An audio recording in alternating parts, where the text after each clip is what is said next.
પરિણીયમ ચ બુદ્ધાણમ વાયાદુવકમ્મુણ આવિવા જૈવા રહસ્ય નૈવ કુજ્જા કયાયિ.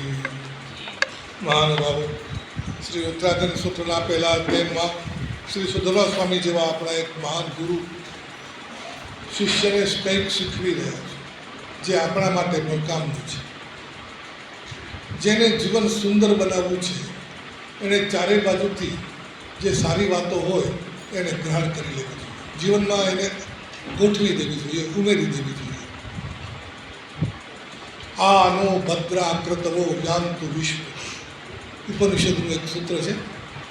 અમને ચારે બાજુથી સારા વિચારો પ્રાપ્ત થાય. શું કહ્યું? અમને ચારે બાજુથી લક્ષ્મી પ્રાપ્ત થાવ, સંપત્તિ પ્રાપ્ત થાવ. નહીં કહ્યું અમને ચારે બાજુથી સુંદર વિચારો પ્રાપ્ત થાય. જે સમજે એના માટે છે. જેને રૂપિયા પૈસાની કિંમત છે એ દુઃખી થઈ જશે. રૂપિયા લેવા માટે, સાચવવા માટે, ચાલ્યા ન જાય એના માટે. ચાલ્યા જાય તો નહીં, ન મળ્યા હોય ત્યાં સુધી ક્યારે મળશે એની ચિંતા. આવ્યા તો પછી રહેશે કે નહીં રહે એની ચિંતા. જાય તો કેમ જતા રહે. પણ તમે જે તમારાથી 1 ઇંચ પણ દૂર છે એવી વસ્તુના માલિક નથી. 1 ઇંચ શું કામ? અડીને રહેલું આ કપડું, શરીરને અડેલું કપડું એ પણ. અને આગળ વધીને કહીએ તો શરીર પણ પોતાનું નથી. આપણે એમ માનીએ છીએ કે હું શ્વાસ લઉં છું. તમે સૂતા હતા ત્યારે કોણ શ્વાસ લે છે? તમે તો સૂઈ ગયા હતા. એ શરીર તો એનું કામ કરે છે, તમે ચલાવો છો એમ નથી. લકવું લાગી જાય ત્યારે કેમ ચાલી શકતા નથી? કેમ તમે જ છો? ચલાવો. નથી ચાલતું તો તમારા હાથમાં કંઈ જ નથી. જે તમારાથી બહાર છે, તમારાથી અલગ છે, એના ઉપર તમારું કંઈ ચાલતું નથી. જે તમારી અંદર છે એ તમારું છે અને તમારી સાથે રહેશે. તમારી પાસે શું છે એ નહીં, પણ તમારી અંદર શું છે. બોલો, અંદર શું છે? તમારી અંદર, આપણી અંદર કંઈક છે. આત્મા તો કરો છો, પણ એની અંદર કંઈક છે. આત્મામાં શું છે? અનંત ગુણો છે. એ આપણા જે આપણી અંદર આપણા પ્રદેશમાં વસેલું હોય, આત્માના પ્રદેશ એ આપણું. એટલે જ્ઞાન, ચારિત્ર્ય, દર્શન અથવા તો બીજા અનેક ગુણો, જો કે સાથે ચાલવાવાળી બીજી વસ્તુઓ પણ છે જે સાથે ચાલે છે, એ પણ આપણી જ કહેવાય. કેમ કે આપણે વ્યાખ્યા એ કરીને જે આપણી સાથે રહે એ આપણું. તો જ્યારે અહીંથી ઉચાળા ભરવાના થાય, આ મુકામ ઉપાડીને નવા મુકામ ગોતવાનું થાય, ત્યારે અહીંથી સાથે શું આવે છે? પાપ અને પુણ્ય આવે છે, સંસ્કારો આવે. આ તમે યાદ રાખો. પાપ પુણ્ય તો એનું કામ કરવા, તમે નહીં બોલો તોય આવશે, નહીં ઈચ્છો તોય આવશે. સંસ્કારો તમે એકત્ર કરો છો. તમે તમારી અંદર એવી વસ્તુઓ ભર કરો છો જે તમારી સાથે આવશે. અને એ સારી હશે તો ઠીક છે, નહીંતર ત્યાં જઈને પાછી એ જ રમખાણ, પાછા એ જ રામાયણ જે અહીંથી લઈ ગયા તે સ્વર્ગમાં પહોંચી જાય ને તો પણ એ જ કરશું જે અહીંયા કરતું. માણસ જ્યારે વિદાય લે, અંતિમ વિદાય લે, ત્યારે લોકો પાછળ બોલતા હોય છે. શું બોલતા હોય છે? એ નહીં, ફલાણા ભાઈ ગુજરી ગયા, બહુ ખોટું થયું. હવે ખોટું થયું બે હાથ. ફલાણા ભાઈ સ્વર્ગે ગયા, બહુ ખોટું થયું. ફલાણા ભાઈ સ્વર્ગે ગયા, ફલાણા ભાઈનો સ્વર્ગવાસ થઈ ગયો, બહુ ખોટું થયું. ત્યાં ક્યાં પહોંચી ગયા? ત્યાં જવા જેવા હતા નહીં, ક્યાં પહોંચી ગયા? બહુ ખોટું થયું. અને બીજી વખત એવું પણ થાય, ફલાણા ભાઈનો સ્વર્ગવાસ થયો, બહુ ખોટું થયું. અહીંયા જોઈતા હતા, ત્યાં કેમ જતા રહ્યા? એ પણ એક અર્થ છે. કયો અર્થ થાય એ તો એના માણસ ગમે એટલું કરે, એ સંસ્કારો જો લઈ જશે ને તો એ એનો પીછો નહીં છોડે. સંસ્કારો પીછો નહીં છોડે. એક હતો ચમરેન્દ્ર, ઇન્દ્ર બની ગયો છે. એ ભવનપતિ કુમારના દેવો જે પાતાળમાં રહે છે એનો દેવ છે, એનો ઇન્દ્ર છે. તો જેવો જન્મ થયો ઇન્દ્ર બની ગયો તો જ્ઞાન તો દેવને અવધિ જ્ઞાન તો જન્મતાની સાથે જ હોય. તો અવધિ જ્ઞાનથી એણે જોયું કે હું આગલા ભાવમાં કોણ હતો, શું હતું, એ બધું યાદ આવી ગયું. પછી જ્ઞાન છે ને એટલે વાપરવાનું મન થાય. આપણી પાસે જે હોય ને વાપરવાનું મન થાય. કંઈ પણ તમારા હાથમાં આવવું જોઈએ. શાંતિથી બેઠા છો, સખણા બેઠા છો, પરંતુ હમણાં કંઈક હાથમાં આવે એટલી વાર છે. ખાતર આવે તો ખાતર ને, પેન આવે તો પેન ને, બીજું કંઈ આવે તો બીજું કંઈ ચલાવવાનું મન થાય. તો ચમરેન્દ્રને મન થયું કે ભલા આ બધું આજુબાજુ શું છે જોઉં, ખબર પડે છે મને. તો ઉપર જોયું ને, આકાશમાં ઉપર ઉપર ઉપર ઉપર તો પૃથ્વી દેખાઈ, પછી જ્યોતિષ ચક્ર દેખાયું, તો પછી સૌધર્મ સભા. હવે વ્યવસ્થા એવી છે કે સૌધર્મ દેવલોકનું જે દેવલોક છે અને એમાં જે સૌધર્મ સભા છે અને ત્યાં શક્ર નામનું સિંહાસન છે એ આકાશમાં છે અને આ પેલું ચમરેન્દ્ર પાતાળમાં છે. પણ વ્યવસ્થા એવી છે કે બરાબર એના માથા ઉપર જ્યાં એનું સ્થાન છે, એનું વિમાન છે, એનું ઘર છે, એના ઉપર બરાબર એની જગ્યા છે. મારા માથા ઉપર આ ઇન્દ્ર બેઠો છે, સૌધર્મેન્દ્ર બેઠો છે, મારા માથા પર ઉઠાડ્યું. ત્યાં જઈને પણ પોતાની પાસે રિદ્ધિ સિદ્ધિ બધી બહુ છે, ઇન્દ્ર છે, પણ લડવું ઝઘડવું એનો સ્વભાવ હતો ને.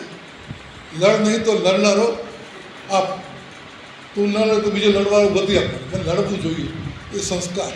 તો ચમરેન્દ્રને દેવલોકમાં જઈને પણ શાંતિ થઈ નહીં. વાદા વચકા ત્યાં ચાલુ છે, લડાઈ ઝઘડા ચાલુ છે. પછી તમે જાણો છો શું થયું. ચમરેન્દ્ર ગમે તેમ ઇન્દ્ર ભલે હોય પણ એ જરા નીચલી કક્ષાના દેવો છે અને સૌધર્મ ઇન્દ્ર ઊંચી કક્ષાનો દેવ છે. દેવોના 4 પ્રકાર છે. નામ આવડે છે કોઈને? કોઈને નહીં? હે? વૈમાનિક. તો આ વેંતર અને ભવનપતિ જરા નીચલી કક્ષાના દેવો છે. ભવનપતિ અને વેંતર, અને વૈમાનિક જ્યોતિષ અને વૈમાનિક ઊંચી કક્ષાના દેવો. હવે ઊંચી કક્ષાનો ઇન્દ્ર એની તાકાત વધારે હોય. ચમરેન્દ્રને ભાન રહ્યું નહીં, અવળી બુદ્ધિ અવળી મતિ, તો ઇન્દ્રની સાથે લડવા નીકળ્યો. સૌધર્મેન્દ્રની સાથે લડવા ગયો છે. એટલે ઉઠાઈ દીધું, મારા માથા પરથી ઉઠી જા, અહીંથી તારું આસન લઈ લે. પણ એને ખબર હતી કે ભાઈ કદાચ વાંધો પડે તો ન પહોંચાય તો. એટલે ભાઈએ શું કરેલું, ભગવાન મહાવીર તે વખતે વિચરતા હતા. સાધના કાળ હતો, 12.5 વર્ષનો કાળ હતો. તો ભગવાન મહાવીરને પગે લાગીને ગયો છે. ભગવાન મહાવીરને પગે લાગીને ગયો છે. ભગવાનનો પણ ઉપયોગ આ કરવાનો. ભગવાનનું સરનું લીધું, હું તમારા સરને છું, અને પછી ગયો લડવા. ઘણી વાર આવું થાય, ભગવાન પણ મૂંઝાઈ જાય. કારણ કે 2 પક્ષ લડતા હોય તો બંને ભગવાનની આગળ જઈને વિનંતી કરી આવે કે મહેરબાની કરજો, અમારો વિજય થાય. ભગવાન કોનો વિજય કરે? આ ભગવાનનું કામ છે જ નહીં. ભગવાન આ ધંધામાં હળે નહીં. ભગવાન તો કાંઠે બેસી ગયા, કિનારે બેસી ગયા. આ હરીફાઈના અને લડાઈ ઝઘડાના મેદાનમાંથી જ હટી ગયા. એટલે ભગવાન કામમાં પડે નહીં. ભગવાન મહાવીર કંઈ ન કરે, પણ નામ પણ કામ કરે છે. નામ પણ કામ કરે છે. ભગવાનનું અસ્તિત્વ એવું છે કે એમનું નામ, એમની હાજરી, એમનું યાદી, એમની છબી પણ ક્યાંક આપણને નડે, ક્યાંક આપણને અસર કરે. ચમરેન્દ્ર ઉપર ગયો લડવા દેવલોકમાં, પણ ઇન્દ્રે પોતાનું વજ્ર, સૌધર્મ ઇન્દ્રે પોતાનું વજ્ર છોડ્યું અને વજ્રની ગરમીની તાકાત એની આગળ આ ભવનપતિ ઇન્દ્રનું ચાલે નહીં. ગભરાઈને ભાગ્યો અને ભગવાન મહાવીરના ચરણોમાં આવીને બેસી ગયો, જેથી વજ્ર અટકી જાય. સૌધર્મ ઇન્દ્ર જોતા હતા, આ તો ભગવાનના સામે ગયો છે, વજ્રને પાછું લઈ લીધું અને બચી ગયું. વાત એ હતી કે સંસ્કાર, આપણે સંસ્કારો સારા લેવા છે, ભેગા કરવા છે. સારા વિચારો, સારા સંસ્કારો એ આપણું ખરું ધન છે. સદગુણો એ સાચી સંપત્તિ છે. સદવિચારો, સંસ્કારો એ આપણી સાચી મૂડી છે. જીવનને વધુ સુંદર વધુ સુંદર બનાવવાનો આપણો પ્રયત્ન સતત ચાલતો રહેવો જોઈએ. આપણે કંઈ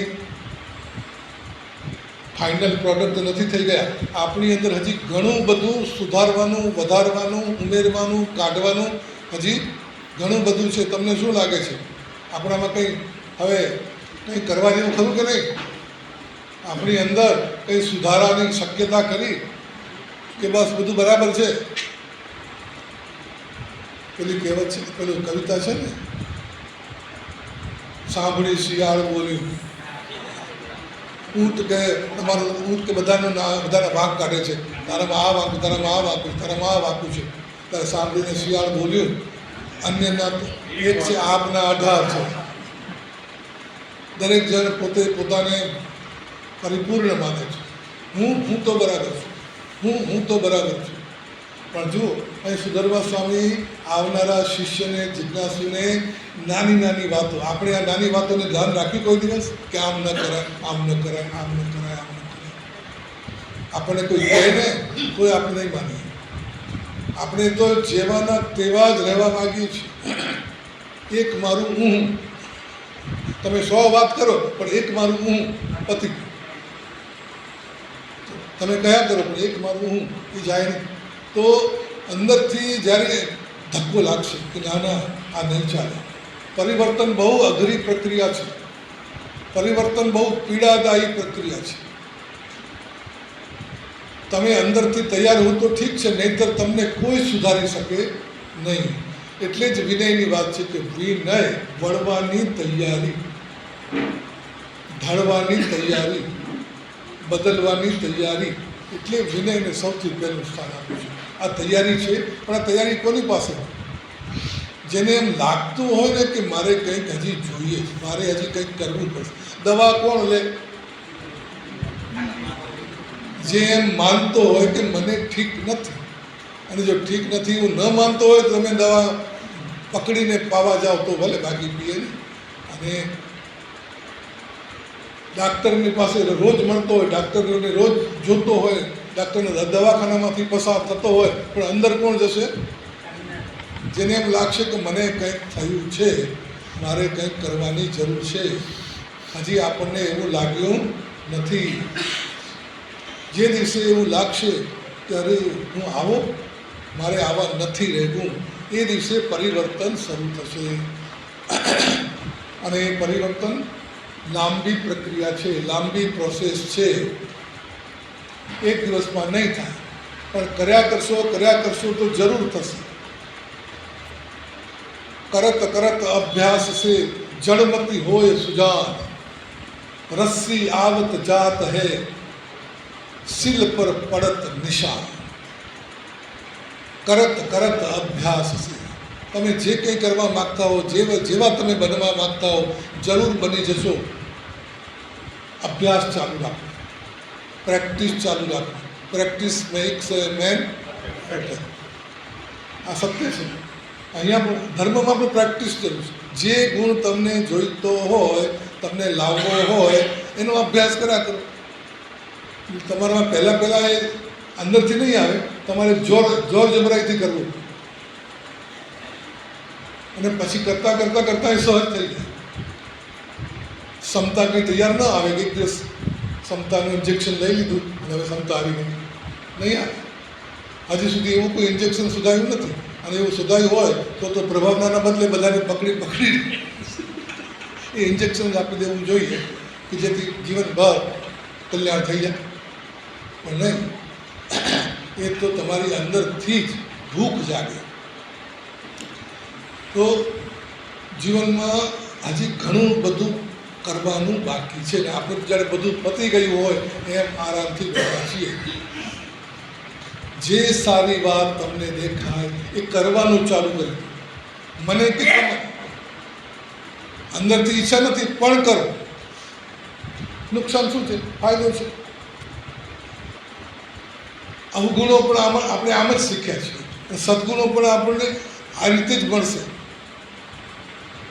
પહેલી વખત બીડી પીધી હતી ત્યારે કે બહુ શોખ હતો, બહુ આમ પ્રેમ થઈ ગયો હતો નહીં. કોઈ કે પકડાવી દીધી, કોઈ પીતો ખરો. તે વખતે બહુ ખરાબ લાગેલું, અંદરથી અકળામણ થયેલી, કંઈક પેટમાં કંઈક માથામાં કંઈક થઈ ગયેલું, માથામાં ચક્કર આવી જાય એવું થાય. પણ પછી બીજી વાર પીધી, ત્રીજી વાર પીધી, હાલ હવે તો આરામથી. અભ્યાસ, ધર્મ પણ અભ્યાસનો વિષય છે. ધર્મ ગોખવાનો વિષય નથી, પણ અભ્યાસનો વિષય જરૂર છે. આપણે ગોખવું એને જ અભ્યાસ સમજીએ છીએ. ગોખવું તો અભ્યાસ આવે. અભ્યાસનો બહુ વિશાળ અર્થ છે. વારંવાર કરવું, વારંવાર કરવું, એની સાથે રહેવું તો એ અભ્યાસ. નજીક રહેવું, પાસે રહેવું, સંપર્કમાં રહેવું તો એ અંદર ઉતરી જશે. તમે અહીંયા પાણી ઢોળો આ લાદી ઉપર, જો તમે કંઈ કરો નહીં તો ધીમે ધીમે કાં તો પાણી ઉડી જશે અને કાં તો પાણી અંદર બેસી જશે. જેટલી વાર એ ત્યાં રહેશે એ થોડું અંદર ઉતરવાનું ચાલુ રહેશે. એટલે આપણે સારી વાતોને મગજમાં રાખવી જોઈએ, સારી વાતોને દિલમાં રાખવા માટે કોશિશ કરવી જોઈએ. જેમ હાથમાં અંગારો રાખો અને આ ચામડી બળી જાય, એવી રીતે દુર્ગુણો આપણી અંદર આવી જાય છે મનમાં, અને પછી આપણી અંદરની જે સ્થિતિ છે એને બગાડી નાખે. અને એના બદલે જો પાણી તમે હાથમાં રાખો તો પાણી તમારા શરીરની અંદર, બરફ તમારા હથેળીમાં રાખો તો તમારા શરીરની અંદર સાતા ઉતરે. એમ સદગુણો, સુવિચારો તમારી અંદર ઉતરીને તમને શાંતિ આપે. વિચારોનું બળ છે. જ્યાં બીજી તાકાત ખૂટી પડે ત્યાં વિચારની તાકાત કામ આપે છે. તમે કંઈક જાણો છો, તમે કંઈક સમજો છો, એ વાત તમારા માટે બહુ મોટું બળ છે. પણ એકવારમાં એ વિચાર સ્થિર થતો નથી, એનો અભ્યાસ કરવો જોઈએ. એમ કહેવાય છે કે સંસ્કૃતનું સૌથી મોટું વ્યાકરણ, સૌથી શ્રેષ્ઠ વ્યાકરણ, જૂનામાં જૂનું વ્યાકરણ જેમણે રચ્યું એ હતા પાણીની નામના વ્યાકરણ શાસ્ત્રી. પાણીની ગુરુની પાસે ભણવા ગયેલા, પણ એમને વિદ્યા ચડતી નહોતી. નાના હતા ત્યારે ગુરુની પાસે રહ્યા, ઘણું રહ્યા, પણ જ્ઞાન ચડતું નથી, વિદ્યા ચડતી નથી. ગુરુ થાક્યા, પોતે પણ થાક્યા. એક દિવસ મનમાં આવ્યું કે મારાથી નહીં ભણાય, હું નહીં ભણી શકું, મને જ્ઞાન નહીં આવે, અને હવે રહીને શું કરું. નિરાશ થઈને પાણીની નામનો છોકરો ત્યાંથી આશ્રમમાંથી ચાલ્યો. ચાલતો એક ગામના પાદરમાંથી પસાર થાય છે. તરસ લાગી છે, પાદરમાં કૂવો છે, કૂવા ઉપર પનિહારીઓ પાણી ભરી ગયું છે. તો ગયો પનિહારીની પાસે, કૂવાની પાસે, અને મને પાણી પાવ એમ કહ્યું. એક પનિહારી એને પાણી પાય છે, મોઢું નીચું રાખી, ખોબો ધરી, અને ખોબામાં પાણી આવે એ પીવાનું છે, મોઢું નીચું છે. તે વખતે નજર પડી કૂવાના કાંઠા ઉપર. ત્યાં શું જોયું? કૂવાના કાંઠા ઉપર રોજ માટલા મુકાય. વર્ષો વર્ષ ઉપરા ઉપરી એક જ જગ્યાએ પેલા મુકાતા રહ્યા. થયું શું કે પથ્થરમાં પણ ઘાટ આવી ગયો. એ ઘડાના તળિયાનો ભાગ જે અડતો હોય ને એના વજનથી, એના ઘર્ષણથી પથ્થર પણ ઘસાઈને સુવાળો એ ગોળ ખાડો ત્યાં બની જાય. આ જોયું, અને છોકરો હતો તો સ્માર્ટ, એટલે એના મનમાં ચમકારો થયો કે આ ઘાટ કોઈએ આપ્યો નથી, કોઈએ મહેનત કરીને ઘાટ ઘડ્યો હોય એવું નથી. આ માટલા મુકાતા ગયા, પોતાની મેળે આ ઘાટ થઈ ગયો. કેમ થઈ ગયો? કે વારંવાર એના ઉપર મુકાય, એના ઉપર તો થાય.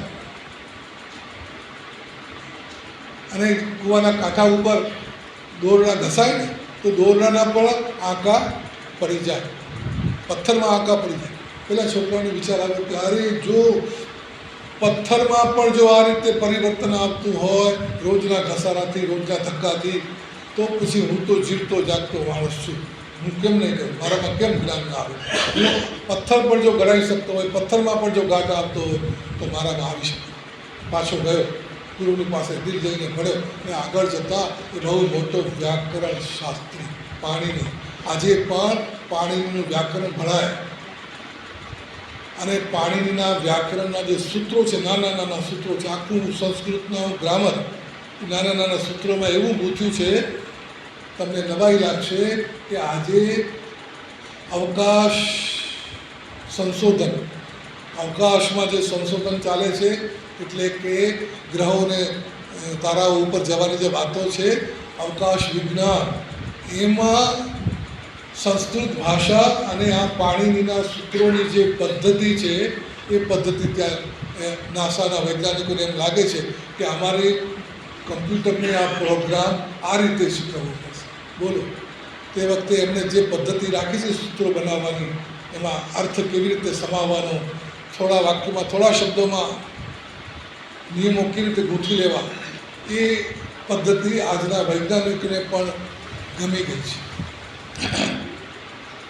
કારણ કે જ્યારે આકાશમાંથી સંદેશા મોકલે, અવકાશમાંથી, આકાશ એટલે નજીક, અવકાશ એટલે દૂર, તો અવકાશમાંથી જ્યારે સંદેશા મોકલે ત્યારે થાય શું કે સંદેશા પેકેટમાં આવતા હોય, નાના નાના ગુચ્છામાં, ગ્રુપમાં આવતા હોય. એમાં થાય એવું કે નાનું ગ્રુપ પહેલું આવી જાય ને મોટું ગ્રુપ પાછળ રહી જાય. નાનું ગ્રુપ પહેલું ઉતરી જાય શબ્દોનું, એટલે ત્યાંથી શબ્દો વહેતા કર્યા હોય એ અહીંયા આગળ પાછળ થઈ ગયા. હવે તમે જાણો છો ઇંગ્લિશ ભાષામાં હાલત શું છે, ઇંગ્લિશની હાલત શું છે. આપણે ગુજરાતીમાં કહીએ ને, રામે માર્યો રાવણને, રામે રાવણને માર્યો, માર્યો રામે રાવણને, રાવણને માર્યો રામે. તમે ગમે તેમ બોલો, અર્થમાં ફરક નહીં આવે ને ગલતભાઈ, નહીં આવે. પણ ઇંગ્લિશમાં બોલવા જાઓ તો રામા કિલ્ડ રાવણા, અને ઊંધું કરો તો રાવણા કિલ્ડ રાવણ. આ ન ચાલે. આ ત્યાં આવું થાય છે. અવકાશ વિજ્ઞાનની અંદર જ્યારે અવકાશમાંથી જ્યારે વહેતા સંદેશા આવે ત્યારે શબ્દો આગળ પાછળ થઈ જાય છે, અર્થ ફરી જાય છે, વાત બગડી જાય છે. એટલે એ લોકોને લાગ્યું કોઈક એવી પદ્ધતિ હોવી જોઈએ કે આ ભાષાનો પ્રોબ્લેમ, એટલે સંસ્કૃત ભાષામાં આ પદ શક્તિ છે કે એમાં ક્યાંય આડાવડા શબ્દો ગમે એટલા કરો ને, અરહંતો ભગવંત ઇન્દ્ર મહિતા એમ બોલો, ખબર તો ભગવંતો અરહંત ઇન્દ્ર, એમ બોલો કે ઇન્દ્ર મહિતા અરહંતો, કંઈ પણ બોલો ને, અર્થમાં ક્યાંય ફેર ન પડે. મંગલમ ભગવાન વીરો, વીરો મંગલમ ભગવાન, કંઈ પણ બોલો, અર્થમાં જરાય ફેર ન પડે. તો આ એક ચુસ્ત બંધારણ સંસ્કૃત ભાષાનું વૈજ્ઞાનિકો, અને આ બંધારણ કોણે આપ્યું? પાણીની. આજે આ પાણીનું નામ વિજ્ઞાન ક્ષેત્રમાં બહુ જાણીતું છે.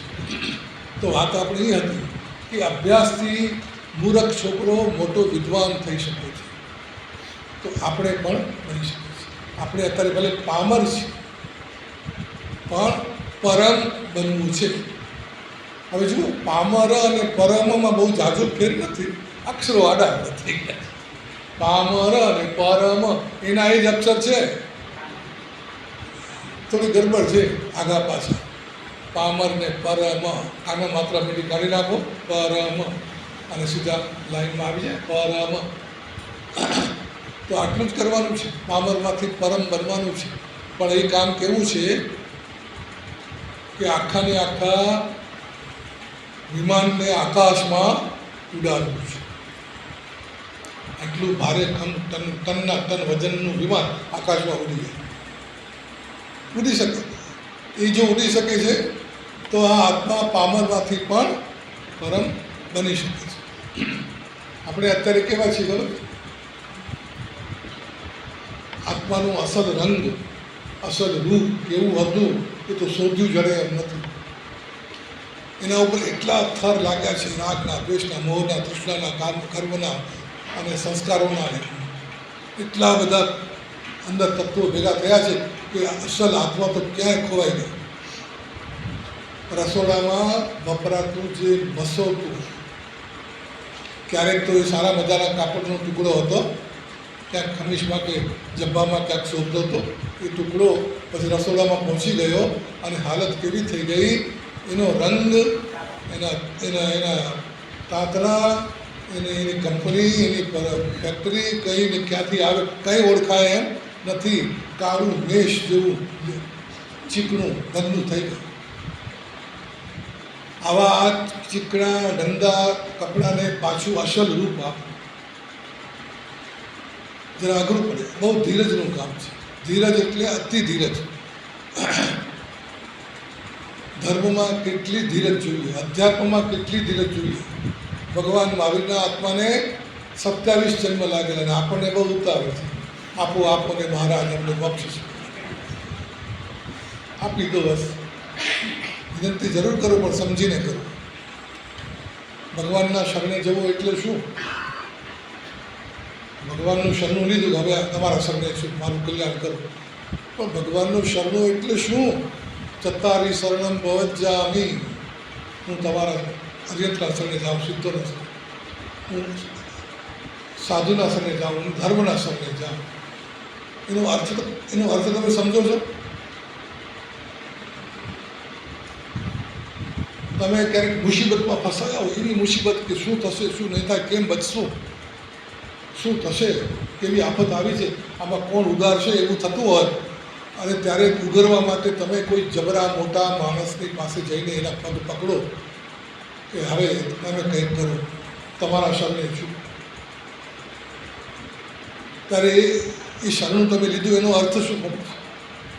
તમને ખબર છે? એની તો ખબર પડશે જ ને કે એવા માણસને જઈને તમે કહો કે હવે તમે કંઈક રસ્તો બતાવો, શું કરું, કેમ બચું. હવે એનો અર્થ તમે સમજો છો? શરણું લીધું, હવે તમારે કંઈ નહીં કરવાનું, છૂટી ગયા, કરશે બધું નહીં.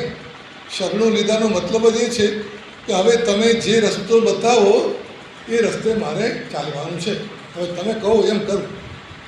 શરણું લીધું એટલે કંઈ એમના ઉપર નાખ્યું કે આપણા ઉપર? એમાં આપણે શું કરીએ છીએ? ભગવાન ઉપર નાખ્યું. તમે ડૉક્ટરને કહો કે હવે ડૉક્ટર તમે બચાવો, તમે કંઈક કરો, બસ બચાવો. હવે ડૉક્ટર શું કરશે? તમને કહેશે આ દવા લો, ફલાણી દવા લો, આટલા વાગે લો, આમ લો, તેમ લો, આ ન ખાઓ, આ ન પીઓ, આમ કરો, તેમ કરો, ફલાણી હોસ્પિટલમાં દાખલ થાઓ, ઓપરેશન આ છે કે તે છે. આવું જે કંઈ કરશે કહેશે એ કરવાનું કોણ?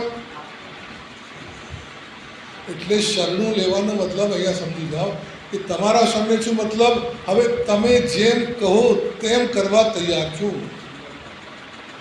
એટલે ભગવાનનું શરણું લેવું છે એટલા માટે કે હવે મને સૂચતું નથી કે મારું કલ્યાણ કેમ થાય, હવે તમે રસ્તો બતાવો. તમે રસ્તો બતાવ્યો જ છે, હવે તમારા શરણે છું, મતલબ તમારે રસ્તે ચાલવા તૈયાર છું.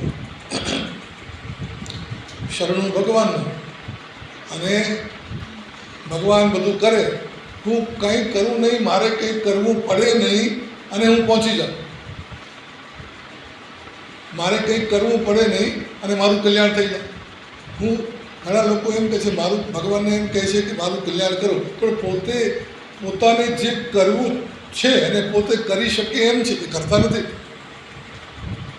એટલે એનો અર્થ એ, હું તો જેવો છું તેવો જ રહેવા માગું છું, અને છતાં તમે મારું કલ્યાણ કરી દો.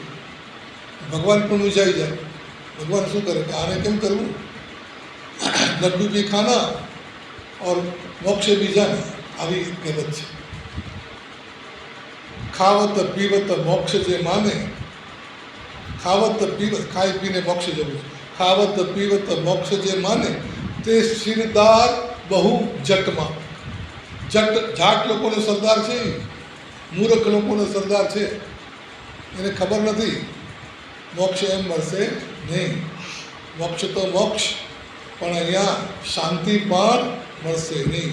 શાંતિ નામની ચીજ વેચાતી મળતી નથી, તમારે તૈયાર કરવી પડે છે. તમારે જેમ ઝાડ વાવીએ, ફળ બી વાવીએ ને ઝાડ ઉગે, એટલી સંભાળ લઈએ, સાચવીએ, ખાતર, પાણી, છાંયડો, તડકો આ બધું આપીએ, ત્યારે વર્ષો પછી એ ફળ આપે છે. એવી રીતે ધર્મમાં ખૂબ ધીરજની જરૂર છે. જે વસ્તુ તમને લાગે છે કે સુધારવા જેવી છે એની પાછળ પડી જાય. જે વસ્તુ તમને એમ લાગે છે કે આ લાવવા જેવી છે, આપણા જીવનમાં લાવવા જેવી છે, તો એની પાછળ પડી જાય. કરે જાઓ, કરે જાઓ, કરે જાઓ. કોઈક દિવસ એ તમારામાં આવી જશે. અને જે ગુણની માટે આટલી ઝંખના કરી હોય, જે પરિવર્તન માટે આપણે આટલા પ્રયત્ન કર્યા હોય, માની લો કે કદાચ આપણા કોઈ એવા કર્મ આકરા હોય, નિકાચિત હોય, આકરા હોય, કઠણ કર્મો હોય, અને કદાચ ન થાય, આપણે જેવા બનવા માગતા હતા, જે સુધારો લાવવા માગતા હતા, જે શીખવા માગતા હતા, જે પરિવર્તન ન થયું, તો મહેનત નકામી ગઈ, જાય જ નહીં. કરેલું કંઈ જ નકામું જતું નથી, સારું હોય કે ખરાબ. તો પછી એનું શું થશે? આગળ ક્યાં? આપણે તો ભાઈ જન્મ જન્મમાં માનીએ છીએ. આ વાત એક જ જન્મમાંથી જો તમે પતાવવા માગતા હો અને આગળની તમારી તૈયારી ન હોય તો આ રસ્તે જવા જેવું નથી. કારણ કે કામ એટલું મોટું છે કે એક જન્મમાં એક ફેરામાં એક ધક્કામાં થાય એમ નથી. તો ચિંતા નહીં, રસ્તો છે એના પર ચાલીએ છીએ, ચાલતા ચાલતા પહોંચી જઈશું. વચ્ચે વિસામો લેવો પડે તો લઈ લઈશું. 27 જન્મ કોઈને લેવા પડે, એમને એવી શરત નહોતી રાખી કે આ જન્મમાં મળે તો ઠીક છે, નહીં તો મારે જોઈતું નથી. પેલા ભાવતાલ કરે વેપારીને આગળ, ફેરીવાળા આગળ ભાવતા આટલામાં આપે તો ભલે, નહીં તો શું આમાં આવી શરત ચાલશે કે આ ભાવમાં મળતું હોય તો ઠીક છે, ને આવતા ભાવમાં તો પછી મને કાંઈ તૈયારી તો એવી હોવી જોઈએ કે 100 ભાવ કરવા પડે ને તો પણ મને વાંધો, હું તૈયાર છું. એક વાત આવે છે એવી, એક મહાત્મા તપ કરતા હતા, ખૂબ તપ કરે છે પણ કંઈ મળતું નથી, થતું નથી,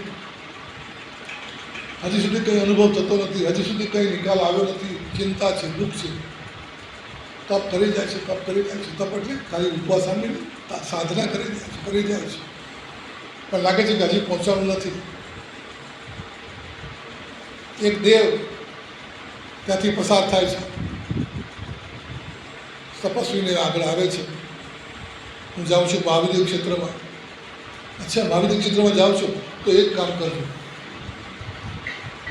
સિમંદર સ્વામીને પૂછી આપજો કે મારો ઉદ્ધાર ક્યારે છે, મારો મોક્ષ ક્યારે છે.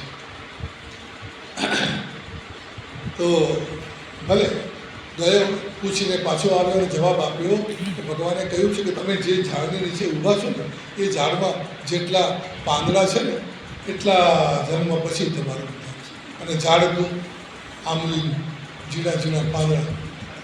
પણ પેલા મહાત્મા રાચવા લાગ્યા, ઓ મારો ઉદ્ધાર નક્કી છે એમને, બસ વાંધો નહીં, મારું કલ્યાણ નક્કી છે, મારું મોક્ષ નક્કી છે. ધીરજ. એક પ્રોફેસર સાહેબ સમજાવતા હતા ધીરજનો મહિમા, ધીરજનો પણ કેટલો જરૂરી છે. ધીરજ હોય તો ધૈર્યથી બધું છે, ધૈર્યથી કામ લો. ધૈર્ય તમારામાં ખૂબ હોવું જોઈએ, અખૂટ ધૈર્ય હોવું જોઈએ. એક છોકરો ચબરાક હતો, એણે કીધું સાહેબ તમે કહો છો કે ધીરજથી બધું થાય, તો શું ચાળણી હોય ને, ચાળણી, એ ચાળણીમાં પાણી ભરી શકાય ધીરજથી? ધીરજથી બધું થાય ને, તો ચાળણીમાં પાણી ભરી શકાય? એને પ્રોફેસર સાહેબને મૂંઝવવા માટે, ફસાવવા માટે પ્રશ્ન કરે છે. હવે શું કહેશે પ્રોફેસર? પણ સાહેબ જબરા હતા, એમણે કીધું કે હા, તમારામાં ધીરજ હોવી જોઈએ. કેટલી ધીરજ હોવી જોઈએ?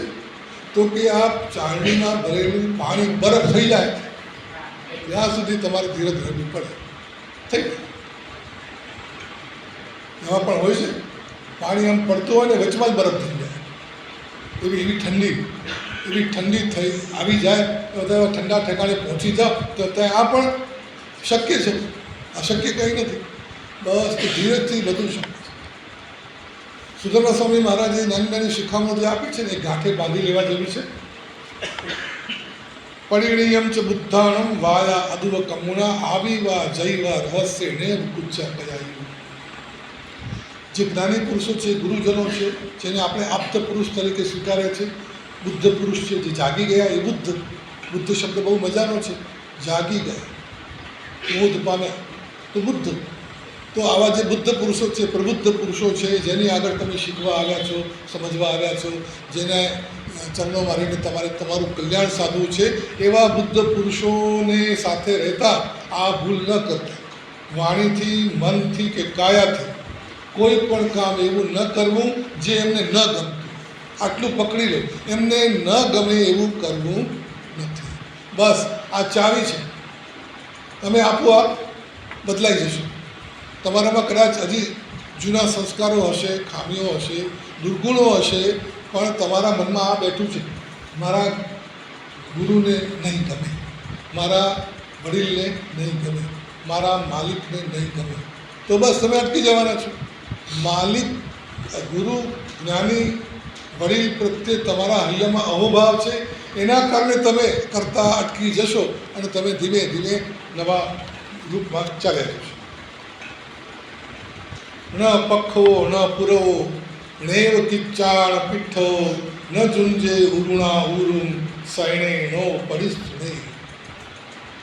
ગુરુની પાસે રહેતા હોય, ગુરુની નિષ્ઠામાં રહેતા હોય તો ક્યારેય પણ આ અભિનય કરવો નહીં. કયો અભિનય?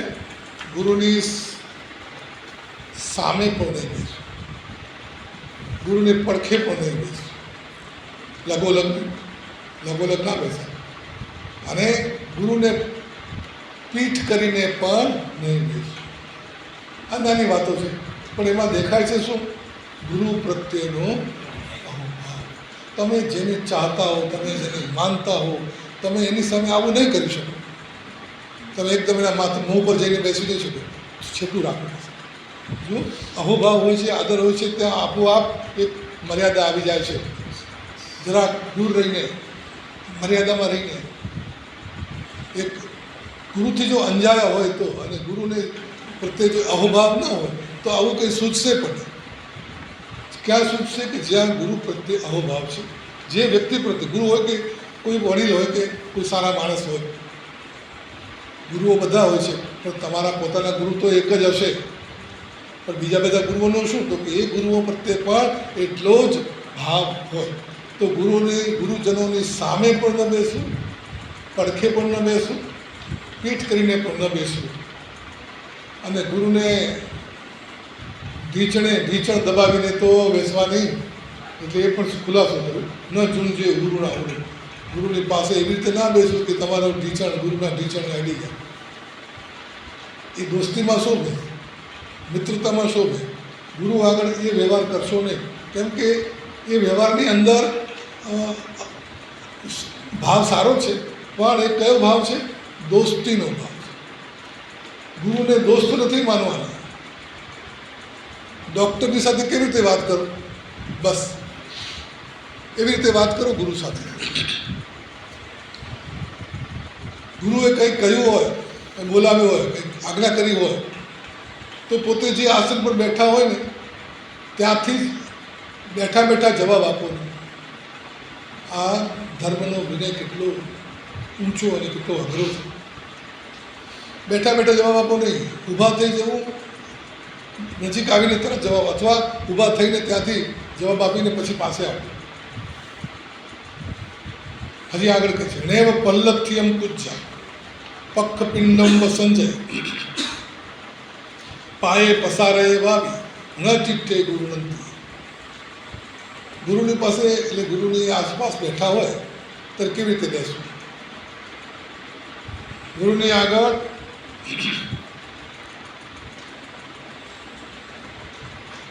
શું કહેવાય, ગેઠ બાંધીને નહીં બેસવું. લોકો પહેલાં બેસતા, આજે તો ખેસ છે નહીં, પહેલાં ખેસ લગાડી બે ઢીંચણને આવ્યા આમ ટાઈટ કરી અને આરામથી બેસતા. ખુરશીની જરૂર નહીં, ટેકો બે બાજુથી મળી જાય, આમથી એ ટેકો ને આમથી એ ટેકો. તો એ એવી રીતે ગુરુની આગળ બેસવું નહીં. કેમ કે એ આરામની મુદ્રા છે. ગુરુની આગળ સાવધાન થઈને બેસવાનું છે. પેલું ખેસથી બાંધે અને નહીં તો પછી હાથથી પણ વેઠ બાંધીને બેઠા હોય, એ પણ નહીં. લાંબા પગ કરીને પણ નહીં. અને ગુરુની પાસે ઊભા રહીને પણ વાત કરવી જોઈએ. ઊભા રહીને જવાબ આપવો નહીં, ઝૂકી જાઓ. ઢીચણ ઉપર બેસી ઉકળું આસને બેસીને વાત કરો.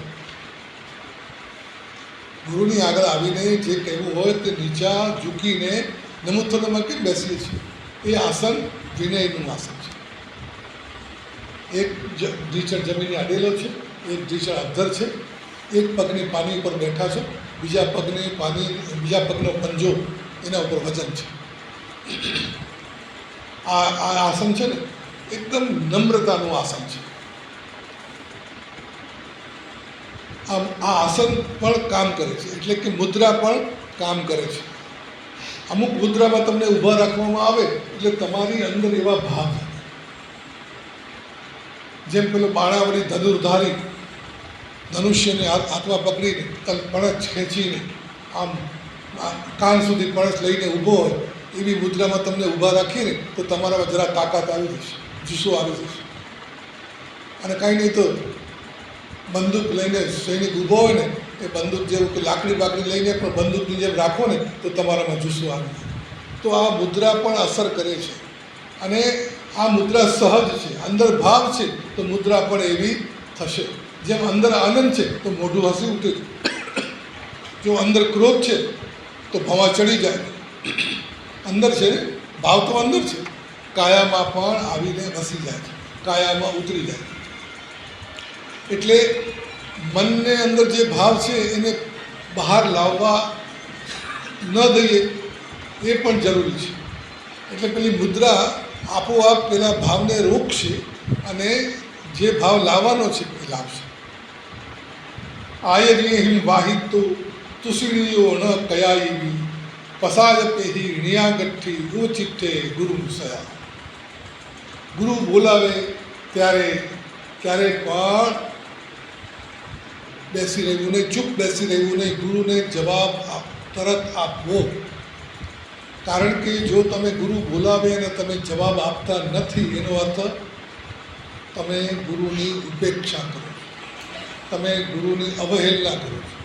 ગુરુના માટે તમારા હૈયામાં કોઈ મહત્ત્વ નથી. ગુરુની વાત ગમે એવી ધર્મની, અધ્યાત્મની, શાસ્ત્રની વાત હોય ત્યારે ગુરુ, પછી કંઈ નહીં એમ નહીં ચાલે. બીજી 1000 વાતો હશે, એ બધી વાતોમાં પણ એટલો જ ભાવ રાખવો પડશે. એટલે શા માટે?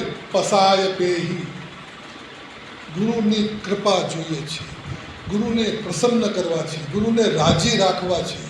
રાજી કેમ રાખવા છે? એમની પાસેથી કંઈક કઢાવવું છે. શું કઢાવવું છે? ગુરુના શાસ્ત્રો બધા ભલે પોથી પાના હાથમાં આવી જાય પણ શાસ્ત્રોનો મર્મ તો ગુરુ પાસે જ હોય છે. એટલે ગુરુ જો કહેશે, બતાવશે તો જ ખબર પડવાની છે.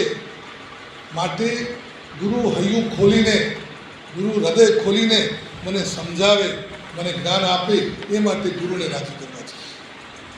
સોદાબાજી જરૂર છે પણ આ બહુ ઊંચી સોદાબાજી છે કે રૂપિયા પૈસાની વાત નથી, ચીજ વસ્તુની વાત નથી. ગુરુને પ્રસન્ન, અને ગુરુ પ્રસન્ન તો જ થાય કે તમારું આચરણ જોઈને એને સંતોષ થાય.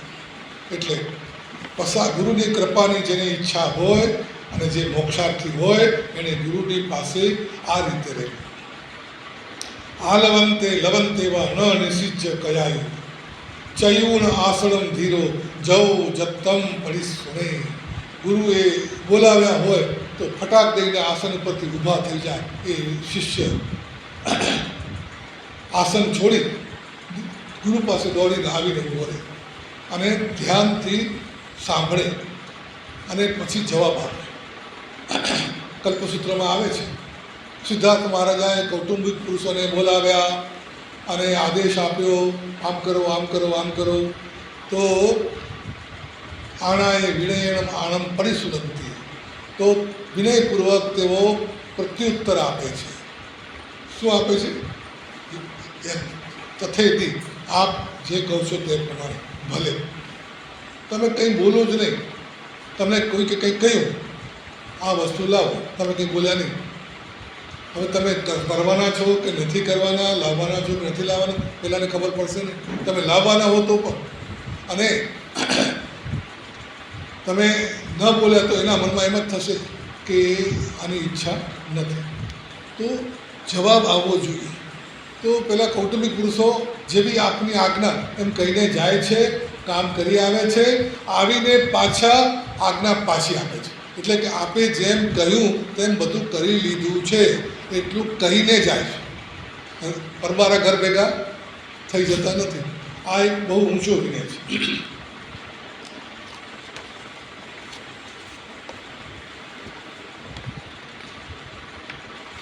આસણ ગૌ ન પૂછી જા નેવ સિજ્જા કહો કયા આગમ કુળવો સંતો પૂછી જા પંજલી ઉડ. કંઈક પૂછવું હોય, કંઈક જાણવું હોય, કંઈક પ્રશ્ન હોય તો પોતાના આસન પર બેઠા બેઠા ગુરુને પ્રશ્ન પૂછવો.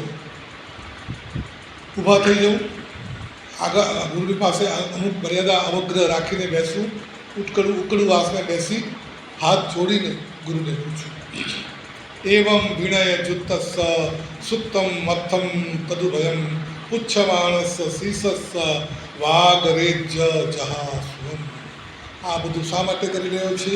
ગુરુને પ્રસન્ન કરવા છે, ગુરુનો રાજીપો લેવો છે.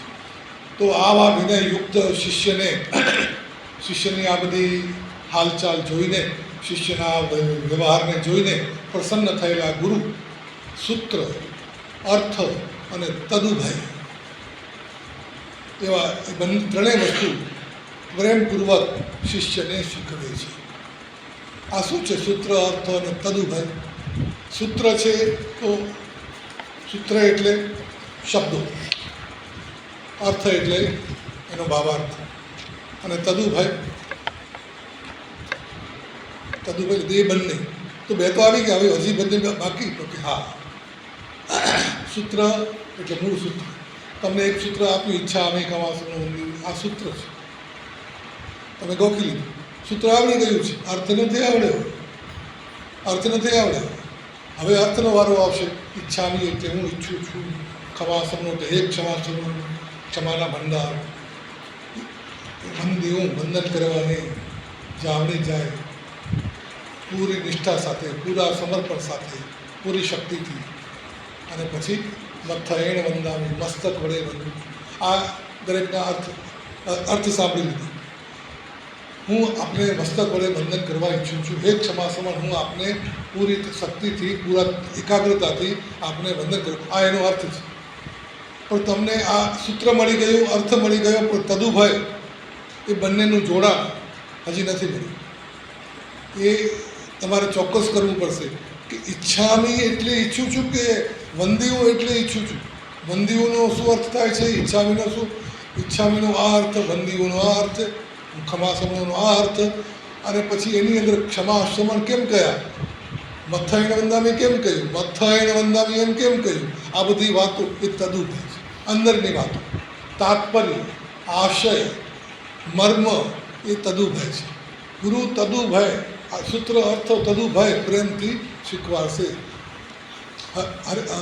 ભદ્રભાવ સ્વામીએ સુલીભદ્રને ના પાડી દીધી કે તને હવે હું અર્થ નહીં આપું. કેમ કે તારામાં વિદ્યાનું ગર્વ આવી ગયું છે, તારી પાસે જ્ઞાન છે, વિદ્યાઓ છે, એનું અભિમાન તે કર્યું છે. હવે તને હું આગળ નહીં શીખું. પહેલાં ના પડે, આગળ નહીં શીખું. ખૂબ વિનયથી કરગર્યા, માફી માગી, ક્ષમા માગી.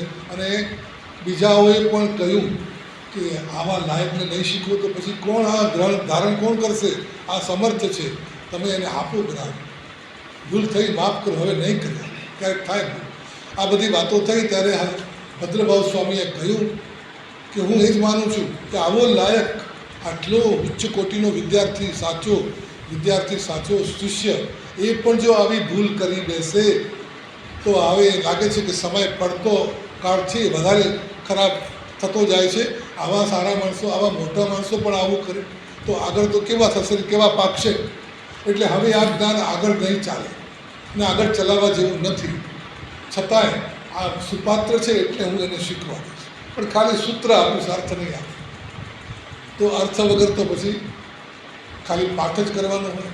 બહુમાનથી પાઠ કરો, લાભ છે, પરંતુ અર્થ જાણવો એ ગુરુ આપે તો જ મળે.